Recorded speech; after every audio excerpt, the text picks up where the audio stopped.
Good evening, everyone. A warm welcome to our Spiritual School TV and Bhagavath Mission weekly English Zoom Satsang. Today's topic is how to solve all problems. We are very happy to have Mr. SankarNarayanan with us, today's speaker. He will share his valuable insights and spiritual understanding on this topic. Sir, a warm welcome to you and thank you for being with us today. Thank you. And for the first 30 minutes, Sir will share his talk and insights. After that, we will have a question and answer section where participants can interact and ask their questions. And without taking much time, I now invite Mr. SankarNarayanan to begin the session. Thank you, everyone. Let's begin. Thank you, Prakash, for the nice introduction. Guru Brahma, Guru Vishnu, Guru Devo Maheshwara, Guru Sakshat Parabrahma Dasmai Sri Gurave Namaha. Okay, let me share a small anecdote with Sri Bhagavataya. We invited him to our city, Rajapalayam, to give a lecture, spiritual lecture. So he agreed. And time has had come for promotion of the event. So we wanted to know the title from him. And Ayya gave, it was a Tamil program, so Ayya gave the title, Ungal Prachanaigal Anaithirkum Eliya Thirvu. That was the title. For those of you who don't follow Tamil, it is the same title that we have today. A simple solution for all your problems, which a audacious claim it may appear, right? But I was not happy with the title because I was, I was thinking that Ayya would give a very spiritual title like "Don't Delay Enlightenment" and why you should give up meditation. Many believe that to become enlightenment, you have to do so many practices, including meditation. But Ayya says it is counterproductive. So these messages, very contrarian, at the same time revolutionary, at the same time practical, effective solutions. So I thought that our title for the program should have something like this. But Ayya corrected us. He said that, majority of the people, they do not want enlightenment at all because they think it is a very esoteric subject for those who are, some kind of sannyasi life, not for householders. See, all they want are solutions for their day-to-day problems. And he also, made this point very clear that if you don't get enlightenment, okay, which is not that hard in this path, you will never find a permanent solution for your problems, how to approach life, how to solve problems. This learning part will not happen unless you get enlightened. So he said, anyway, we are going to give the talk on enlightenment, but the topic is, let it be very accessible for the visitors, for the participants. That was his logic, and it really worked. We had a whole, packed hall program. It went off well. So the same ideas that we had learned, people like us who followed Ayya for several years, what we had understood and how we how we apply those solutions for solving our day-to-day problems. This is going to be the crux of the program today. Ayya says that problems are, there could be any number of problems: health problems, relationship problems, intellectual problems, and financial problems. So many problems are there. But all the problems, he says, they have two components. One is physical problem, and another thing is psychological problem. So I'll have to explain it here, because when I say physical, when Ayya says physical problem, it doesn't mean he refers to some problems related to the physical body or anything, problems that you can touch and feel. It is not that. So physical problem, what does that mean? It simply means that if you have to solve that problem, if you have to do something in the physical world, that is the physical problem. Example, see, Aya gives this beautiful example often. Suppose, imagine that you are in a room alone, and suddenly you find a snake slithering into your room. The moment you see it, what kind of emotion you will experience? Obviously, fear will grip you, right? And now snake is somewhere. It is not even close to you, but you already are engulfed by fear. Now I ask this simple, very, very simple logical question. What does someone have to do? Do we have to deal with the snake, or do we have to deal with the emotion, fear? In other words, do we have to drive away our focus? We have to, where should our focus lie? To clear the emotion, or to drive away the snake, or we have to escape from the room? Okay, some physical activity. So obviously we have to deal with the snake, not deal with our emotions. So this is a physical problem. There is no point in dealing with your emotions, right? No work inside. So this is an example of a physical problem, physical component or physical problem. And there is also the second variety is psychological problem. Psychological problem, I'll again use another story where snake is the hero. Okay. Once somebody visited an ashram. He wanted to find a solution for his some problem. So he goes there. When he arrived at the ashram, it was late night. And the Swamiji of the ashram, he invited him, the visitor, and he asked him to stay in his room. And anything, whatever you want to discuss, tomorrow, next day morning, we can discuss. Now you take rest. Saying that, he leaves the room. And the visitor was very, very happy. See how generous this person is, Swamiji is. He offered his room for me to have a good sleep. So he had his psychological comfort and assurance that all his problems will be solved tomorrow. So he goes to sleep, and he, of course, he was asleep. But suddenly there was a knock on the door, and he woke up and opened the door. He saw Swamiji there, standing there. And Swamiji said, "I'm very sorry to disturb you again, but I left my pet animal. It is there inside the room. Let me take it, and after that you have a continuous sleep." Saying that, but this visitor was confused because he could not find any animal there. No animal. So, but Swamiji enters the room and, bends below the bed. There is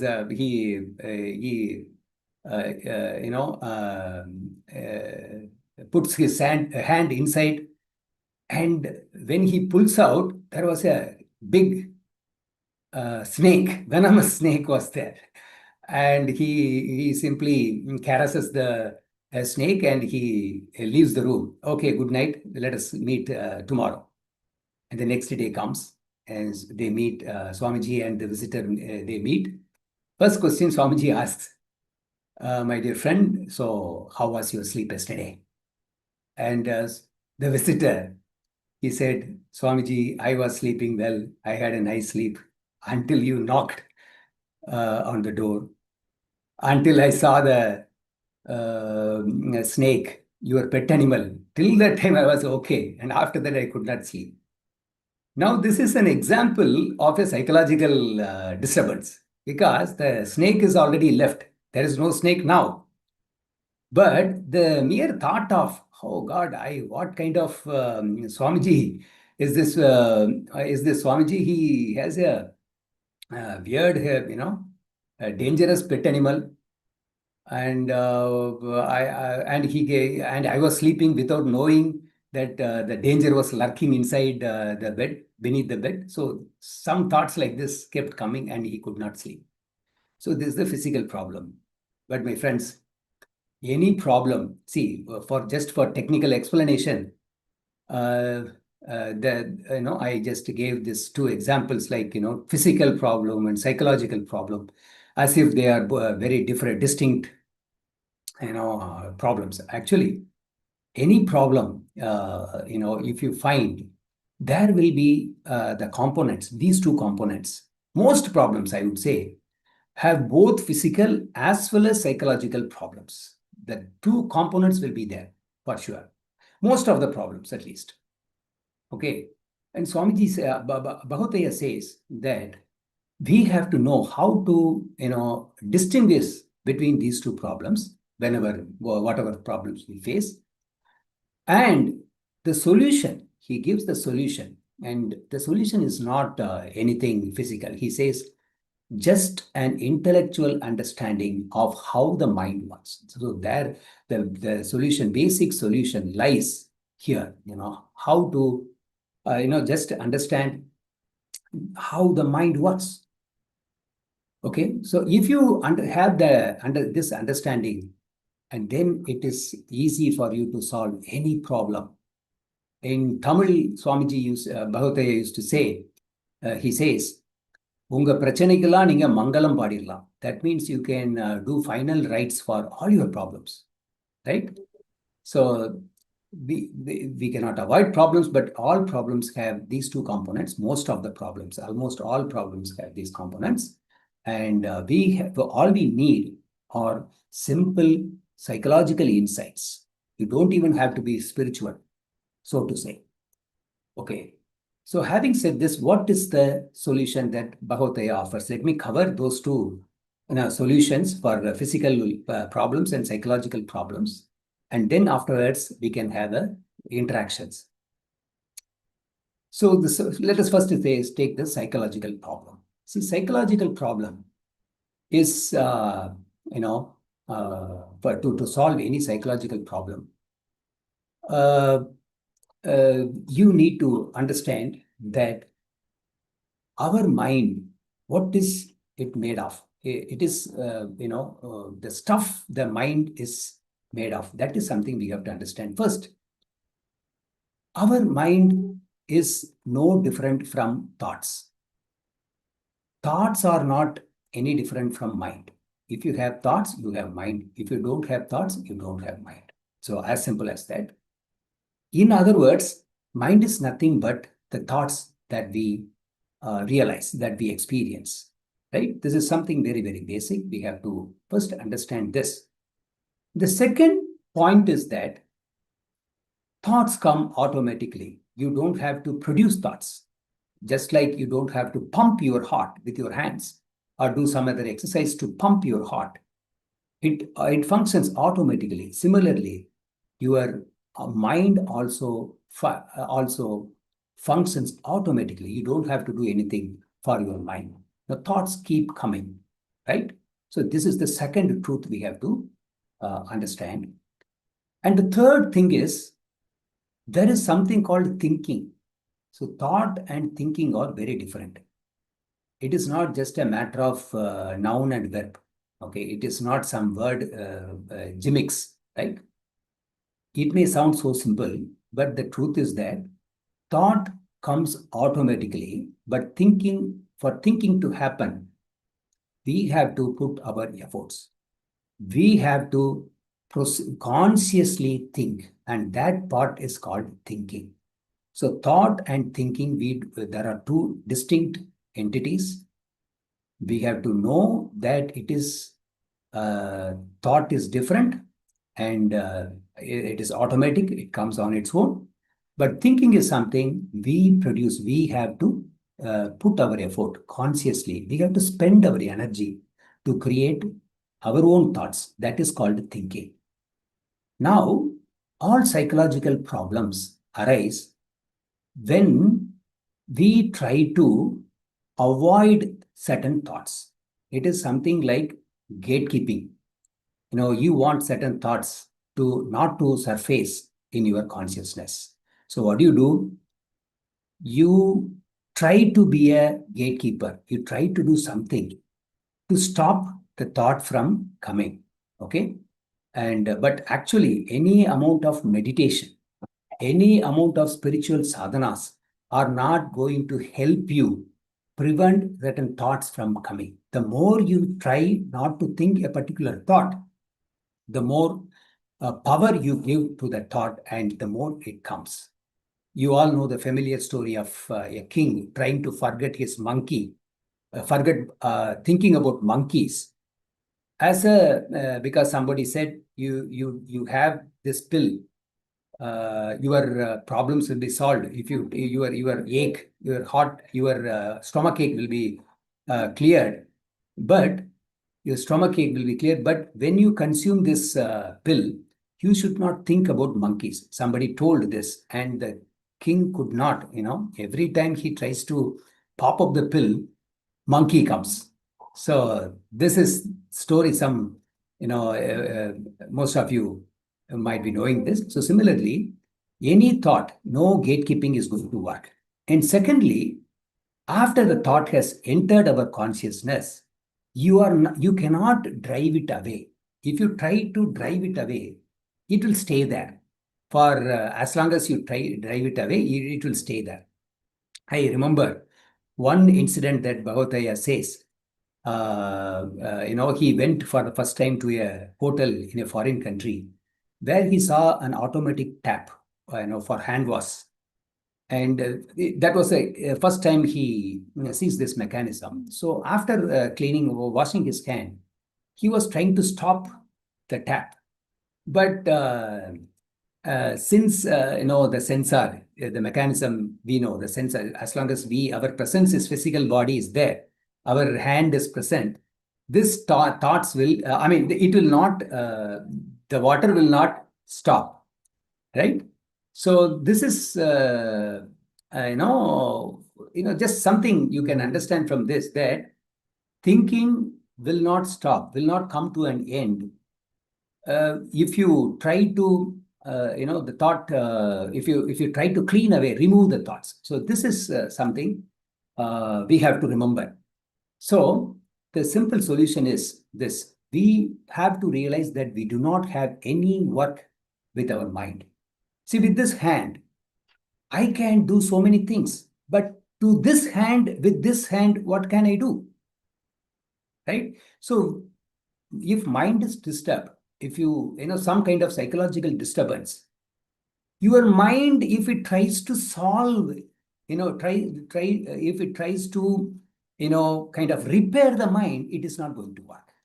So this realization that we do not have any work within our mind, and that is something we have to understand. So when we understand this, we do not interfere with our mind, and automatic process, it is a self-healing mechanism. You don't have to do something, repeat a mantra, or do something to divert your mind. Now, some of these techniques could work, but even otherwise, the underlying mechanism is this. Mind is a self-healing mechanism. It is an automatic mechanism. A negative thought comes, negative emotions come. They come every day, so many times, right? It is so natural for us. So if you don't, interfere with the working of the mind, if you give freedom to the mind to think whatever it wants to think, feel whatever it wants to feel, then everything will be taken care of. So this is the psychological, solution, psychological insight that can solve all our psychological problems, psychological component of any problems that we face, that we want to solve. So the next is physical problem, comes the physical problem, physical component of the problem, or physical world problem, right? As I said, physical problems are problems that can be solved, or physical components of the problems can be solved only when we do something to solve the problem, right? So what to do? Just the opposite technique. Now we have to use our mind. We have to use our mind because we are trying to solve not the problem of the mind, But problem of the world, problem of the people, we want to change the world, change the people or something like that. We have work outside. We have to do leg work, we have to do thinking work, and we have to do all kinds of work that is there. So for now, we need the support of the mind for sure. Even the activity is going to happen physically. Okay.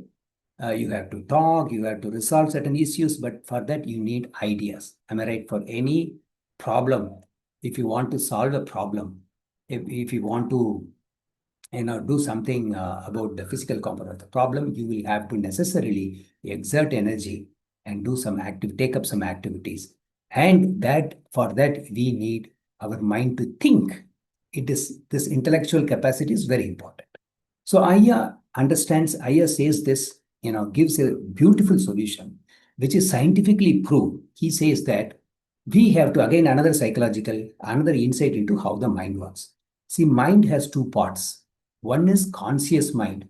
Another thing is subconscious mind, conscious and subconscious mind. So conscious mind is a mind that we have access to.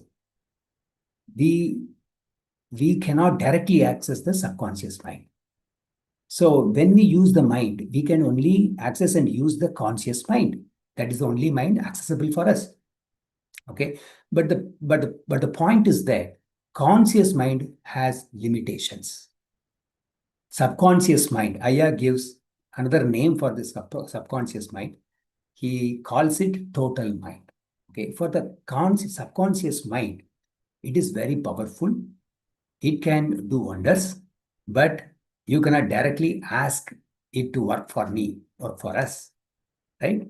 So if you find a way to let your subconscious mind work for you, how wonderful it would be. You will need all solutions, all ideas for you to face external problems. So the thing is, both science says, psychology says, and I also says the same thing. He says, when the moment conscious mind reaches its limitations, you will have to understand and then take a break. Scientific word, I mean, simple layman languages, you have to take a break. You take a break from this problem. I read a wonderful book called A Mind for Numbers. A Mind for Numbers. Okay. This book is for students who struggle with the subject of mathematics. Okay, and it has a direct relevance to what we are discussing here. So the author of this book, a lady called Barbara Oakley, she had, when she was at school, she had maths phobia. Okay. She somehow survived in the education system, even till higher education, to study, to pick courses that does not have mathematics in it. She was quite successful at it. But at one point in time, there came a situation where she had to master mathematics to get a job. And since she was good at other subjects, she really took it up as a challenge and then became a PhD in mathematics. And also now she works as an engineer. And this book, I bought it because I was also very weak at mathematics. I could not understand why that subject was such a, gives a lot of headache for me when I was studying. So then, the core message of that book is that whenever you are not able to proceed with a particular mathematical exercise, just close your book, take a break. As simple as that. Just close your book, take a break. And at that moment, what happens is, she explains the science behind it.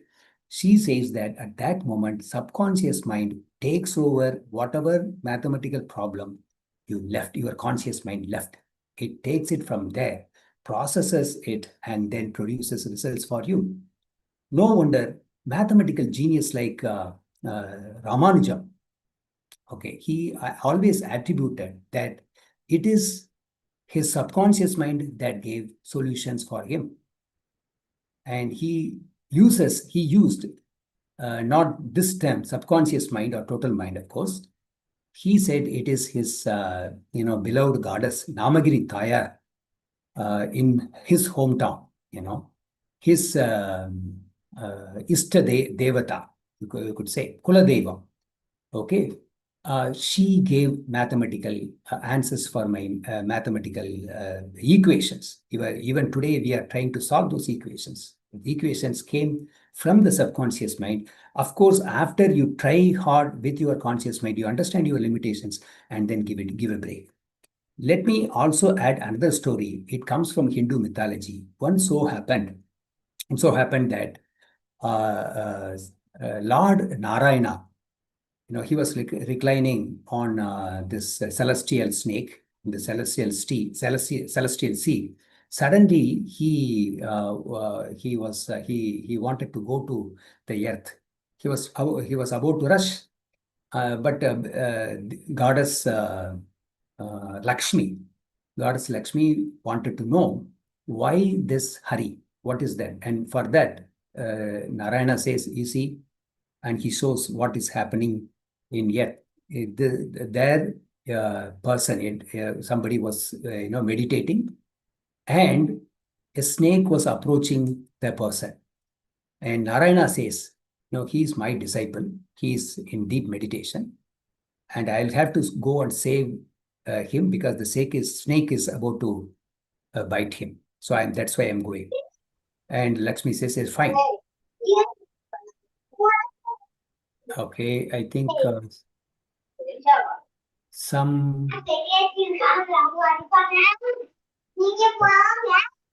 one of the participants left it. Okay. So I request participants to mute. Some interrupts. Okay. Thank you for that. So coming back to the story, Narayana shows this scenario, and he was about to he was there. He leaves the place, his abode, but immediately he comes back. Within seconds, he comes back, and then Devi asks, "What happened? You are already back." And Narayana again shows what is happening in the earth. Now, this disciple is who was still then in meditation, somehow sensed that danger is coming. So he took a stick, and he was trying to beat or escape from the snake. That is, he was in action. Okay. And Narayana Lord gives this answer. He says, if the disciple is already into action, I cannot help it. I cannot go and do anything. So only when he surrenders, I can go and help him. Only when he is actionless, I can take action. So that is the message. So profound, I think, because the surrender is such a powerful mechanism. We try our best to solve any problems, but if you are stuck, then the best thing that we can do is surrender the problem to God. Though if you believe in God, for believers, or you surrender you understand this mechanism of how the mind works. You just hope that things will be all right. I mean, some solution will pop up at the right time from your total mind or subconscious mind. And this works for mathematics and also works for all areas of life. As long as where to solve a problem, you need to think, generate ideas, right? So I think, I have covered these two aspects. This is what I wanted to convey. To conclude, problems, as long as we live, there will be problems. And the only way to solve the problem is, if you want to eradicate problem from your life, you can stop calling it as a problem and say it is a challenge. You can just rechristen, give a new name to it. But problems have to be, you have to face the problems. So there is no magic. There is no other way. Number two is that we have to identify what kind of problems what type of these two components, like physical problems. What can I do to solve this problem physically, with my hands, with my legs, with my thinking? And what is the psychological problem? Am I suffering from psychological problem? And then I understand that there is no point in trying to change my feeling myself. It is a self-healing mechanism. I do not have any work to do with my mind.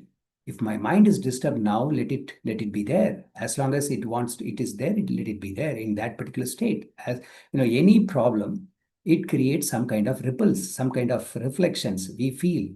And we have to realize that we have to leave the mind at it, let it mend for itself. Okay, we don't have to do anything for that. If we realize that the psychological problem is taken care of, and only physical component of the problem is there, for that you have to make conscious decisions, conscious thinking.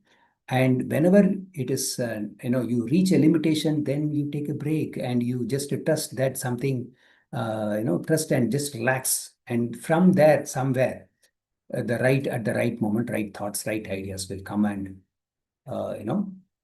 total mind will experience the total mind in action. So these are some thoughts that are very, very important for us to solve our day-to-day problems and lead a very stress-free life. So thank you so much for your listening. Now about 30 minutes has gone. No, I would like, if you have any questions, please ask the questions. My only request is that if you have some kind of questions or opinions, welcome. My request is that one question maybe, and then just questions first, and then we can we can take it up from there. Thank you so much for your patient listening. I'm just waiting for your questions or feedback or opinions.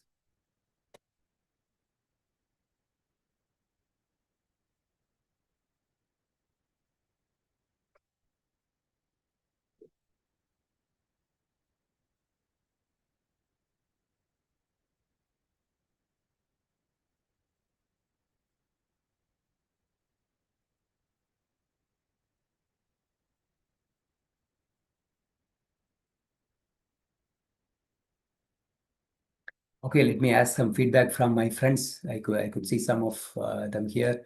Muru, can I have your take on the on this subject?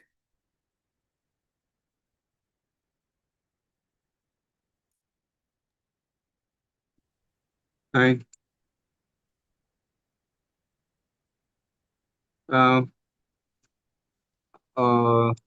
Mr. Prakash, are you going to post this, whatever that we're going to talk later? Yeah. It is getting recorded. No, I know it's getting recorded, but the essence of your lecture Live should be by stream. itself. It is live. It is live. Okay. Okay. You have covered most of it. Thank you. Thank you. Muru, you can feel free to add whatever you wanted to. No, I don't want it to be, I want to speak to Shankar. I did not want it to be live. I Okay. mean, to be shown. Okay, I get it. I respect him. He's my friend. Okay. Nirupama, thanks for your time. So Yeah, and I'm Okay. sorry, I think I joined a bit late, probably on the tail that end. is fine. That is fine. But I would like to just add some related stuff to this. Yes. Recently, couple of months back, I watched this Michael Jackson movie, Okay. and I liked the movie very much. Okay, as a matter of fact, I hardly knew anything about Michael Jackson, and after the movie, I came to know lots about Michael Jackson. And one thing that is connected with our topic today, just wanted to share because it is very much relevant to what you just delivered, exactly to what exactly in your words I should say. So Michael Jackson, he was a person who thought, who spent less time thinking and more on feeling. Okay, so that from that realm he was able to get creative ideas. Okay, so and he used to do a lot of. I recently saw some manifestation techniques of Michael Jackson and all of that. So there are people who are studying how he got so creative in a time where the word viral didn't exist. Now we talk about YouTube videos or any videos going viral. Those days, when social media was not existing, but he was able to get everybody's attention across countries. Michael Jackson is famous across continents, right? So he wanted to, and he chiseled himself. So he had he was able to mark on what he wanted to, and he had them as affirmations, and he had them as mirroring techniques. He used to see himself on the mirror and give an auto suggestion saying that he wants to become, he is already like that, or it is not even in the future tense. And he used to, when it comes to a music album, he used to work on complete intricacies of the entire music. Okay, he literally controlled A to Z of the entire video, or all his projects as such. And after having done all his, in the movie also you will see one scene where he will be resting in a pool with his brothers, and his brothers will be asking as to what he is doing. And Michael Jackson would reply saying that I'm just waiting to hear from God. If I'm not waiting to, if I'm not here to receive what he's giving, he might give it to Prince. Prince was his competitor at that point of time. Okay, so having said that, he used to do all the hard work that he can do from his side, and then he would leave a space, okay, an openness, okay, to receive. Only when our cup is open, free to receive, then we can receive. That is when creative ideas flow in. Otherwise, we are preconditioned with all that we already know. So this was very, very close to what you just delivered, and I just wanted to share this with you and the group. Yeah. Yeah, it was a very nice presentation, but I didn't get to listen to it fully. I'll see the recording later on. But good job, sir. Thank you. I think there is a question along with problem. Fear also comes. How to tackle it? So Parameswaran Subramaniam. So I think fear is a very natural emotion. So we, from the question, the way you asked the question, I could understand that you see fear as a problem. But fear is not a problem. It is your friend. If you don't have fear, you will not take action. We will not get up from bed. It is so comfortable sleeping. So what wakes up in the morning? Either fear or greed or desire, so to say. So it is good that sleeping is tamoguna. You get up, and that is rajoguna. And for that, fear is a fuel. But the problem is, you should not let fear engulf you completely, because you go with on the lines of fear. Then it will lead to more and more fear, and then you will become paralyzed. Some kind of paralysis will happen. I mean, no action. We will be tied. Our hands will be tied. So the point is, per se, don't have to. Fear is not a foe; it is your friend. Secondly, there is a necessary fear and an unnecessary fear. You should know that you can easily find that it is an unnecessary fear. Most times, you get a fear that's totally irrational, and when it is irrational, you just leave it at that. But the fear is real. It is prodding you to take some action. Please use that as a fuel and take action. But without getting into action, you just focus all your attention to fear. Then what happens? The fear grows. So fear is good. If there is no fear, we will not get into action. Fear is a friend, but it has to be converted into an actionable energy for action, actionable thing, not unnecessary irrational fear. And that is some differentiation we have to make. And even if nothing is there for you to do, and still fear is there, You are helpless. Please accept that you are helpless. I deal with I interact with the students quite often. They say, I have studied everything I want to study for the exam, but still I have the exam fear. Then I tell them, please, I realize that you cannot do anything about it. Let it be there. So no solution for fear. No solution is the right solution for that is something. It may appear a little tricky, but otherwise that is the fact. You don't have to confront fear. You don't have to deal with fear. Deal with snake.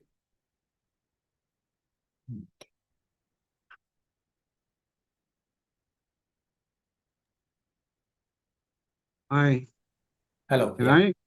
Can I Please. not a question, Shankar. I just want us to together as a team, as a unit to ask, to explore if dissonance and faith plays a part in total mind.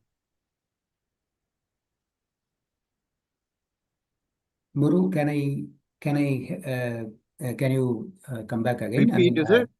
Okay. I just want to know. I want us to together explore so that those who hear understand this total mind completely, whether dissonance, cognitive dissonance, and faith plays a role.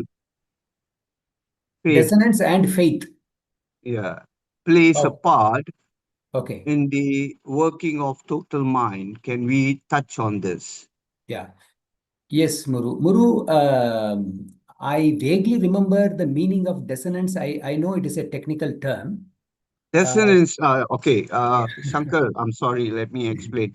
That means you believe total mind will work, and you also having doubt about it. Whether it would work for me. So we are having a two conflicting thoughts. Okay. Yeah. That's a yeah. So I think if we could touch this, yes, perhaps we can I got it. Those who listen to get the most out of total mind, how it works. I mean, this is what I Muru, want you to explore. Yes. Thank you so much. It's a very, very interesting, point. Let me share what I, what I do, what I think, and I also invite you to, chip in. The first thing is that I do believe that this mechanism does exist. That you have a conscious mind and then subconscious mind, but you cannot. Subconscious mind is not my servant, or the total mind is not my servant. I have to trust that if it has to help, it will help, or whatever, it is there for my safety, but I may not know what is good for me. So the point is that I cannot demand, or I cannot expect it to work for me. I cannot have that expectations. See, it is, one simple way to test this is that, suppose you have a problem and Shankar, I got to stop you. We cannot command the outcome what we want, but I'm saying, as per se, in order to us to understand and make to make this concept to work for us, should we have faith or dissonance will help? I think faith, see, what will help you surrender? What will help you take break? Whatever you give any name to it, if it helps you to just relax, and that is very important. Some people, those who believe in God or those who are believers, they are comfortable with this trust point, faith or trust. Okay. But otherwise, I know I can't proceed with my conscious mind beyond a certain level. So I know I'm helpless. So I don't have I don't have to explore, I don't have to, think about faith or all these things. This is beyond this, I can't do. So I just leave it at that. For this, I do not need any concept. I just have to just accept that I'm helpless. Beyond this, I cannot, my conscious mind is not going to help me.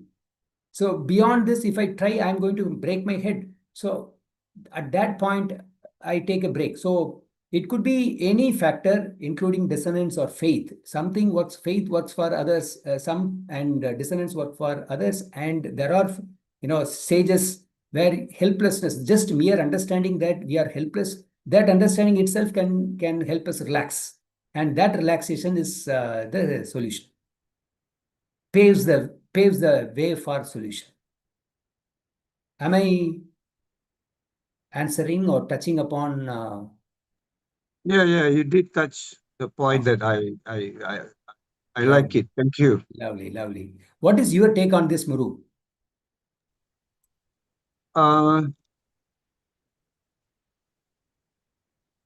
Consciously, when I'm stuck with a situation, if I were to ever, if I don't believe that I have a capacity to solve it, right? Okay.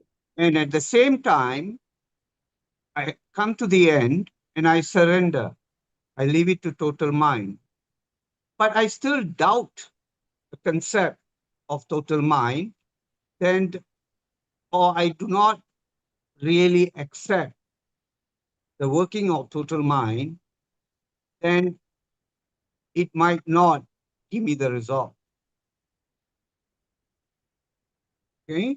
But if I were to know in truth that conscious mind is just a superficial part of me, and the subconscious and cosmic mind is what drives us together, and even conscious mind is servant to this subconscious and cosmic mind, then my surrender will be full. Hence, I'll be relaxed. Whether I get the result or I don't get the result, I won't be agitated about it, because it's in completion, surrender. Okay, that's what I'm not, I am in line with what you said earlier. I just elaborated a bit. Okay. Yes. All right. Thanks, Shankar. Thank you. Good value addition. So is there any questions? You could use chat box or you could speak. We have, I think, another 5-10 minutes, 15 minutes we have, or we can close it here itself. There are only few participants. Mr. Gandhi, Mr. Ravi, Thambi Raja.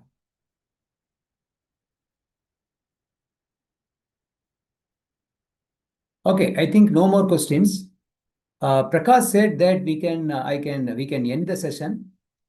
Then it automatically it's record the file will be stored at his desktop. So that's what he said. I think if there are no more questions, I think we can close at this. Fine. Okay. So thank you so much, Muru. Thank you so much, Nirubama and other participants for your time and for your interactions. Let us meet on some other. Thank you, sir. Namaskar. Thank you. Namaskar. Namaste. Thank you. Bye.